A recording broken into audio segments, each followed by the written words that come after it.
All right, today we're going to be covering a specific topic called core and back pain. So we're going to kind of go into the logistics of it, what is the concern, and what is kind of the correlation between core work and kind of back pain. All right, so the first question that we can ask ourselves is, do individuals who consistently perform core exercises have less back pain than those who don't? Some of the other questions we can kind of tend to think about are, how does core strength correlate to back pain?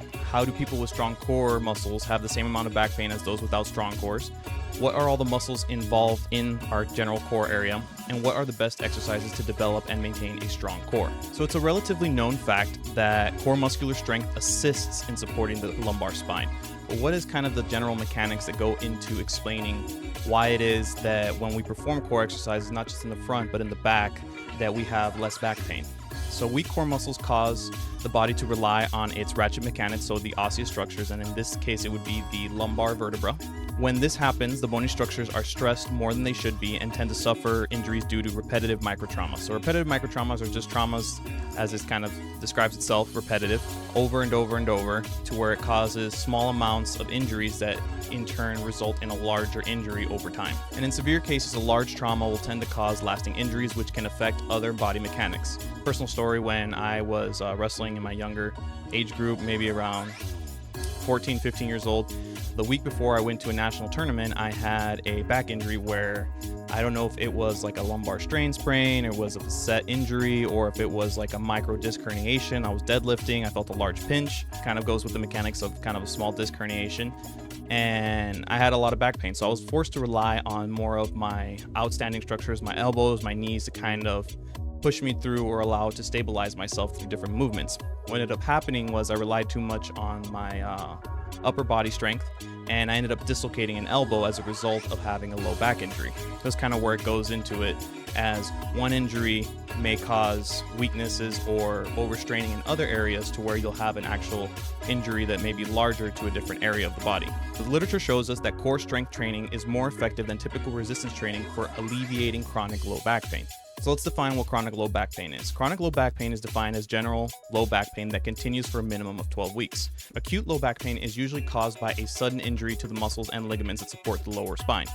So chronic, lasting over a long time, may be a larger issue. Acute, you picked up that box that was heavy, then you didn't use your legs. An interesting statistic is that more than 50% of the United States population is affected by chronic low back pain. Now, the main causes of low back pain are complex, just as our core.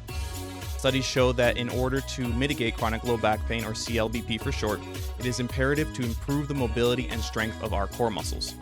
Another main cause of chronic low back pain is the gradual weakening or insufficient ability to control our deep muscles, so kind of that stability work.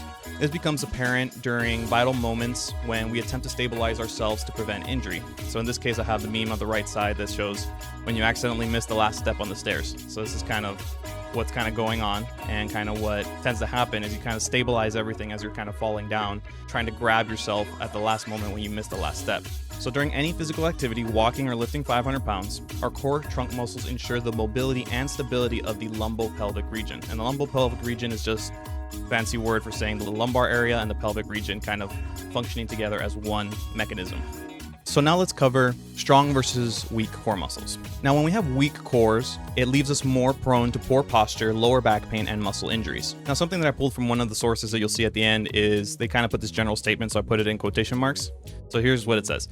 The findings of 17 studies identified that core strengthening and core stabilization exercises, alone or in combination with athletic training, contribute to the reduction of back pain in athletes, whereas only 4 studies revealed no significant association of core muscle strength and or endurance with back problems.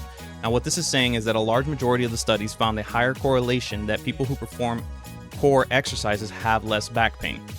And a smaller amount of studies found that there was no correlation between them. Now, in kind of the science terms, correlation is not cause for causation, but our 17 people telling me to do something in this case, and 4 people telling me not to do it based off the research, we can go with the high probability is with the 17 people. So the statistical analysis is that there's 17 studies showing that there is data to support that not performing core exercises is correlated with low back pain issues. in general, regardless of age, gender, daily lifestyle, or sports specialty, you use your core muscles in everything that you do. If they are weak, your likelihood of suffering low back pain increases tremendously. So I'm going to cover kind of some common injuries in sports due to weak core muscles. This is just a general overview. So impact sports, this is a big one. In high contact or impact sports, repetitive loading of the spine increases the risk of certain pathologies such as spondylolysis or degenerative disc disease. Now, these injuries typically occur when athletes are training for long, intense intervals, which causes inflammation around the vertebra and back muscles, which often leads to back pain and has the potential for disc injuries. So this is kind of where it comes into making sure you have that core to stabilize yourself in different planes and have it be dynamically stable in different movements to allow you to perform certain exercises, or in this case, repetitive training that, kind of those high intense weekends that they have. Now, another one is cycling. So this was kind of one that I found was interesting, was that sciatica tends to occur in cyclists who are flexed forward for prolonged periods of time. So when you're leaning on that bike, you are flexed forward for a long time. Strong core promotes a strong back. Remember, the core is not just the front, it's also the back muscles for the erectors. And promotes a strong back, which can aid in alleviating and preventing low back pain or sciatica. Another part of the study showed that activities with large amounts of trunk rotation, such as wrestling, tennis, baseball, golf, basketball, and even just common exercise, moving boxes back and forth, that trunk rotation. So here we have this girl who's completely launching this other chick, and she's completely using all her core muscles to perform this exercise.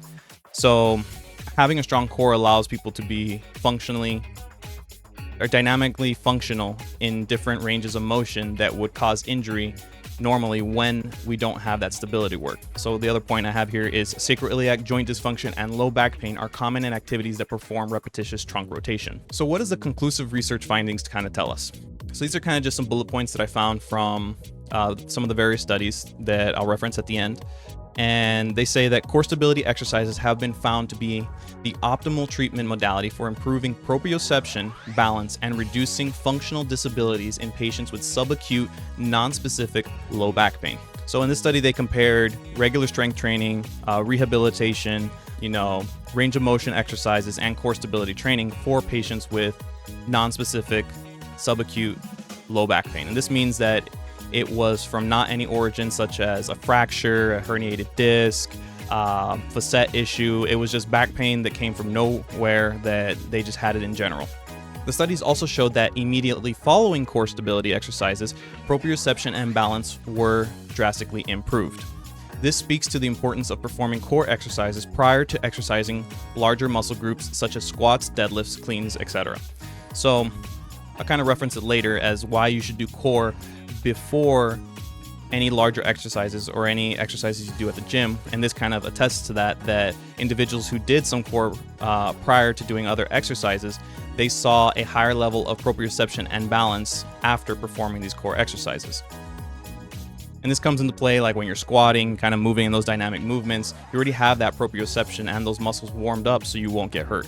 Studies also show that core stability plays a large role in the psychological aspect of movement when it comes to the fear of specific movements in patients with low back pain. So meaning that, you just drop something on the floor, you're worried about picking it up, you have back pain. But by performing core exercises, you have that proprioception, balance, and stability that you're now aware of to be able to activate those muscles to perform whatever it is that you're picking up, whether it's gardening, exercising, picking something up off the floor, grabbing your grandchildren, picking them up, carrying them around. You know that you have a stable structure or a stable platform in this sense to allow for you to perform these movements without worrying about them so much. And the last point is that core stability exercises are a favorable treatment method for patients suffering from non-specific low back pain. So kind of coming back to the main question that we have, or what we call in literature our PICO question. Do individuals who consistently perform core exercises have less back pain than those who don't? The obvious answer, yes, they have less back pain than those who don't. So now let's kind of go over the core muscles and the layers of each one. So here we have two different categories. We'll start off with the deep core muscles, or what we call them as the local stabilizing muscles. These consist of the transverse abdominis, the lumbar multifidus, the internal obliques, and the quadratus lumborum. I made a slice for you guys here so you can see the multifidus right here, the lumbar multifidus, the quadratus lumborum, and then we have the internal abdominal obliques that I kind of cut up here, and then we have the transverse abdominis muscle. So you can kind of see that it runs on the inside here. So in anatomy, the way the muscle fibers run are the way that they pull. So the internal obliques kind of running sideways, so they'll pull the thoracic cage down this way. The transverse abdominis, kind of that side. The quadratus lumborum, that left to right backwards, and then the multifidus lumborum, kind of that back sense of turning. There's a little bit of that dynamic movement. So now the lumbar multifidus connects directly to each lumbar vertebra. The lumbar multifidus and the transverse abdominis work together to activate a co-contraction mechanism. This movement dynamic is directly responsible for the spine's segmental stability and allows for the spine to maintain a neutral position when we are not moving. Now, this is incredibly important because when we think of our core, we only think of the front. This statement from this article that I kind of pulled around, not a specific statement, but referencing it here, says that not only do the spinal erectors, but the transverse abdominis work together to allow for us to be able to move in different ways. So if we're just working the front, we're not going to be stable in the back. And if we're just working the back, we're not going to be stable in the front. We have to work both sides of them to allow for that stability in different ranges that we are susceptible or prone to injuries. Now, the next group is called the shallow core muscles, also known as the global stabilizing muscles. These consist of the rectus abdominis, internal and external obliques, the erector spinae, and the quadratus lumborum. I want you to take note that the only muscle here that's kind of been in both sections has been the internal oblique. So it's kind of that bridging muscle, as you could say, between the deep core muscles and the shallow core muscles. Now, these shallow core muscles connect to the ribs, pelvis, and legs. Most are not connected directly to the spine, but their attachments allow for the control of our body through the 3D space we interact with. So it's kind of that stability. Even though it's not connected directly to the spine, it allows us to have that stability when we are in weird movements or weird dynamic planes. These muscles produce an incredible amount of torque in order to counterbalance external forces that impact our spines. This is why we call them the shallow core muscles, and they are responsible for maintaining spinal stability, hence the name global stabilizing muscles.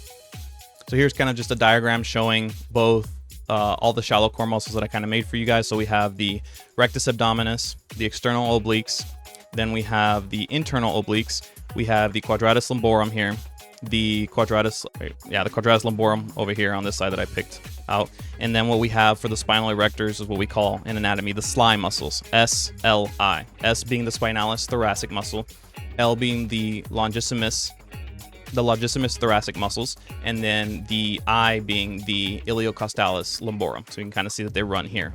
The cool part is that you can see they run all the way from the sacrum pretty much to your neck, and they work in conjunction, kind of allowing for that erection, or the erector is what we call the erector. So they allow for the movement in the erect movement, so kind of extending that way. So now let's cover some good exercises for core. So for the posterior erectors, we have hyperextensions, deadlifts, supermans, and kettlebell swings. Hyperextensions are my personal favorite. Supermans are a little bit more easier to perform, and kind of, I would say, would be that bridging gap between starting doing posterior core work, which would be the supermans, and then doing the hyperextensions. For the core side of it, what we can call the front side, would be the angulated sit-up ball throws, which are kind of advanced, the banded trunk rotation, the abdominal wheel rollouts, leg lifts, weighted crunches, and banded crunches.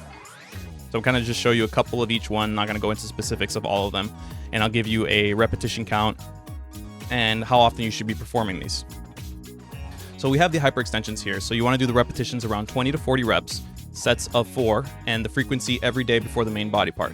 Now, the muscles that are worked are the glutes, hamstrings, and spinal erectors. The benefit of this is it allows for continuous movement, which connects the upper and lower body part by utilizing most of the posterior chain muscles. Now, this is why it's important to exercise the core before doing any main work, such as deadlifts, squats, even benching, and back exercises, because it preps the body to be able to move in that dynamic movement and allow you to not get hurt. So you have that proprioception and balance increase. Now, leg lifts. So we have the repetitions around 20 to 40. Sets 3 of 4, and want to do these every day before the main body part. The muscles that are worked are the rectus abdominis and the rectus femoris, and these can also be modified to allow for the involvement of the internal and external obliques. Now, what you do with these to involve those internal and external obliques is when you lift your legs up, you kind of just rotate them out, and you rotate them out. So you kind of come up, rotate with your legs. And this allows for that involvement of the internal and external obliques. And one of the great other ones that we have here are the abdominal wheel rollouts. Most people can't do them on their feet because they're extremely hard, so I recommend starting off doing them on your knees. These are really, really great exercise. They involve all the core muscles. They allow for the development and stability through dynamic movement. And as you can see, all the muscles involved, whether it's leg day, upper body day, arm day, shoulder day, you're going to be involving these as a great warm-up for stability. Now, these are the more advanced ones called the angulated sit-up ball throws. The repetitions are 20 by 10 by 10, and I'll explain that in a moment. You want to do sets 3 to 4 sets, and every day before the main body part. So these work the rectus abdominis, internal and external obliques, and rectus femoris. Now, this allows for the explosive development of the primary core muscles while increasing mobility, flexibility, and agility. So what I mean by 20, 10, 10 is 20 straight back, 10 to the side, 10 to the other side. That's one set, and you want to do 3 to 4 sets of that. So this involves the entire core in the front. Another great one specifically targeting the transversus abdominis is the banded trunk rotation. So you can get any resistance band, tie it to some structure, and kind of rotate sideways as this lady's demonstrating here. So you want to do around 20 to each side. A slow controlled movement is important for these, as it's allowing for work and dynamic movement in weird ranges that you normally don't do. So this allows for the development of stability and connection between the core muscle groups. So that's all I have for you guys today. And then here's kind of some of the references that we have here. Feel free to take a look at them and kind of cite the sources. We always want to show you guys that we are very big on having an evidence-based practice and kind of showing you where we come from, what it is that we're telling you, and that what it is the literature says in supporting our not only claims but our findings as well. So thank you so much for listening today. I hope this video was helpful and informative. Please like, share, comment, and subscribe, as it is the best way to support our channels. Thank you and have a wonderful day.